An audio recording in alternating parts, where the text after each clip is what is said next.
नमस्ते। कभी सोचा है कि बस एक क्लिक और दुनिया भर की जानकारी हमारी स्क्रीन पर? यह होता कैसे है? आज हम इसी जादू के पीछे की कहानी को समझने वाले हैं, मतलब इंटरनेट को। तो चलिए शुरू करते हैं। सोचिए जरा, दुनिया की आधी से भी ज्यादा आबादी, मतलब करीब करीब 4.5 अरब लोग आज इंटरनेट से जुड़े हुए हैं। ये एक ऐसा कनेक्शन है जिसने सच में हमारी दुनिया को कितना छोटा बना दिया है ना? तो फिर सवाल वही है कि आखिर ये सब होता कैसे है। मतलब एक क्लिक पर कोई भी जानकारी हजारों किलोमीटर दूर से पलक झपकते ही हमारी स्क्रीन तक पहुंच कैसे जाती है। चलिए आज इसी रहस्य से पर्दा उठाते हैं। तो हम क्या करेंगे?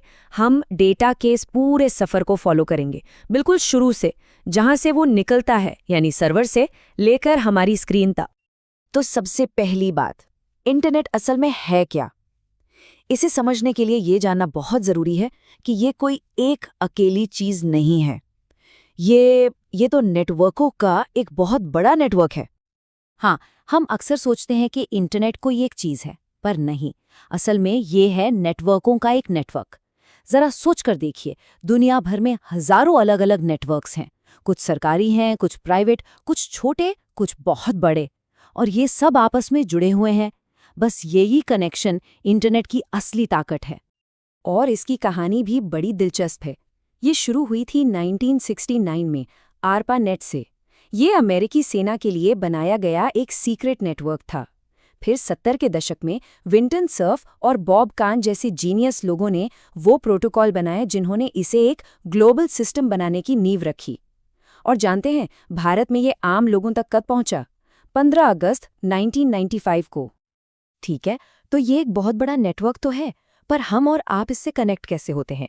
चलिए अब ये समझते हैं। और यहीं पर एंट्री होती है इंटरनेट सर्विस प्रोवाइडर्स की, यानी आईएसपी। ये वो कंपनियां हैं जैसे कि जियो या एयरटेल, जो हमें इंटरनेट से जोड़ने का काम करती हैं। इसे ऐसे समझिए, अगर इंटरनेट एक बहुत बड़ी लाइब्रेरी है, तो आईएसपी वो लाइब्रेरी कार्ड है जिसके बिना हम अंदर जा ही नहीं सकते। शायद कुछ लोगों को वो डायल अप वाला जमाना याद हो, जब एक वेबसाइट खुलने में मिनटों लग जाते थे और एक अजीब सी आवाज़ आती थी। वो कनेक्शन टेलीफोन लाइनों से चलते थे। और आज हमारे पास है ब्रॉडबैंड, जो उन्हीं टेलीफोन लाइनों या फिर नई फाइबर ऑप्टिक केबल्स का इस्तेमाल करके स्पीड को बिल्कुल रॉकेट जैसा तेज कर देता है। तो अब हम इंटरनेट से कनेक्ट हो चुके हैं, लेकिन इस दुनिया में झांकने के लिए हमें एक खिड़की तो चाहिए, है ना? और वो खिड़की है हमारा वेब ब्राउज़र। ये जो वेब ब्राउज़र्स हैं ना, जैसे गूगल क्रोम या फायरफॉक्स, ये असल में बस एक सॉफ्टवेयर एप्लीकेशन है। इसका काम बहुत सीधा सा है, इंटरनेट की दुनिया से वेब पेज, तस्वीरें और वीडियोस को ढूंढ के हमारी स्क्रीन पर दिखाना। तो चलिए अपनी लाइब्रेरी वाली एनालॉजी पर वापस आते हैं। अगर इंटरनेट एक बहुत बड़ी लाइब्रेरी है, तो ब्राउज़र एक बहुत ही स्मार्ट लाइब्रेरियन है। इसे बिल्कुल ठीक ठीक पता होता है कि हमें जो किताब, मतलब जो जानकारी चाहिए, वो कौन सी शेल्फ पर रखी है। अच्छा, अब आते हैं सबसे मजेदार हिस्से पर, मतलब इंटरनेट की एड्रेस बुक। सोचिए अरबों वेबसाइट्स हैं, एक समंदर की तरह।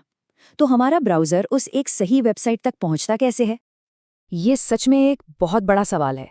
अरबों वेबसाइट्स में से किसी एक को ढूंढना, ये तो बिल्कुल वैसा ही है जैसे घास के ढेर में सुई ढूंढना। तो ये होता कैसे है? इसका जवाब छिपा है इस बात में कि हर वेबसाइट के असल में 2 पते होते हैं। एक होता है यूआरएल, जैसे www.google.com, जो हम इंसानों के लिए बनाया गया है, याद रखने में आसान। और दूसरा होता है आईपी एड्रेस, जो कुछ नंबर्स का सेट होता है। ये है कंप्यूटर का असली पता, मतलब एक नाम हमारे लिए और एक नंबर मशीन के लिए।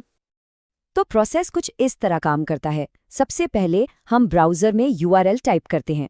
फिर इंटरनेट का सिस्टम उस नाम को उसके असली आईपी एड्रेस में ट्रांसलेट करता है। और बस ब्राउज़र उस आईपी एड्रेस वाले कंप्यूटर से कनेक्ट होता है और वेबसाइट का सारा डेटा हमारी स्क्रीन पर ले आता है। और ये सब कुछ ही सेकंड्स में हो जाता है। कमाल है ना? तो ये तो हो गया कि इंटरनेट काम कैसे करता है। पर इससे हमें मिला क्या? इससे हमें मिली जानकारी की एक पूरी की पूरी दुनिया। और इसके फायदे वो तो हमारी जिंदगी के हर हिस्से में हैं। देखिए, इसने हमें दुनिया भर में किसी से भी जुड़ने की ताकत दी है। इसने सीखने के लिए, बिजनेस करने के लिए नए दरवाजे खोल दिए हैं। आज हम घर बैठे बैठे पढ़ाई कर सकते हैं, अपना सामान ऑनलाइन बेच सकते हैं, यहाँ तक कि पैसों का लेन देन भी बिल्कुल सेफ तरीके से कर सकते हैं। लेकिन जैसा कहते हैं ना, हर सिक्के के दो पहलू होते हैं। जहां इंटरनेट के इतने सारे फायदे हैं, वहीं इसके कुछ नुकसान भी हैं और हमें उनसे सावधान रहने की जरूरत है। हाँ, इस कनेक्टेड दुनिया में खतरे भी कम नहीं हैं। कंप्यूटर वायरस का खतरा है, हमारी पर्सनल जानकारी चोरी होने का डर हमेशा बना रहता है। गलत खबरें और अफवाहें कितनी तेजी से फैलती हैं, ये तो हम सब जानते ही हैं। और हमारी पर्सनल तस्वीरें या डॉक्यूमेंट्स, वो भी गलत हाथों में पड़ सकते हैं। तो कुल मिलाकर बात यह है कि ये जो इतनी बड़ी और क्रांतिकारी टेक्नोलॉजी है ना, ये एक बहुत ही सिंपल लेकिन शानदार आइडिया पर बनी है। वो आइडिया ये है कि हर चीज़ का एक यूनिक एड्रेस हो। बस इसी यूआरएल और आईपी एड्रेस के सिस्टम ने इस पूरी डिजिटल दुनिया को सच कर दिखाया है। सोचिए, सिर्फ एक पीढ़ी के अंदर इंटरनेट ने हमारी जीने, काम करने, यहाँ तक कि सोचने का तरीका भी सब कुछ बदल दिया है।